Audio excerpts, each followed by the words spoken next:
I get 500 startups a month who ask me, Devansh, can you help me raise funds for my startup? And my only reply to them is, are you willing to follow the process of fundraising?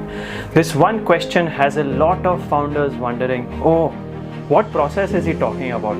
I have read funding is so simple. In fact, millions of dollars are being raised by startups on a day-to-day basis. Then why is he asking us to go through this process? Hi, I'm Chartered Accountant Devansh Lakhani, Director of LFS, and I specialize in helping early-stage startups to raise funds from our network of investors. For those of you who do not know me, I've helped 11 startups raise funds over rupees 10 crores and have advised 150 plus startups. I work with venture capital funds, angel investors and family offices and get them invest in my startup clients. I know you are a startup founder or want to be one, and hence you are watching my ad right now. However, if you are a startup founder looking to raise funds over the next 3 months, then I'm conducting a special 4-hour masterclass on startup fundraising.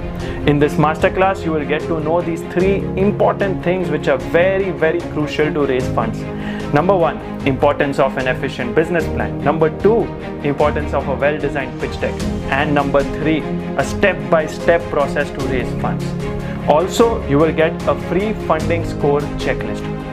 This masterclass is on coming Sunday at 10 AM. So what are you waiting for? Just pay rupees 99 as your commitment to learn something you always wanted to. Click on this link below and sign up now. I will see you soon in this masterclass.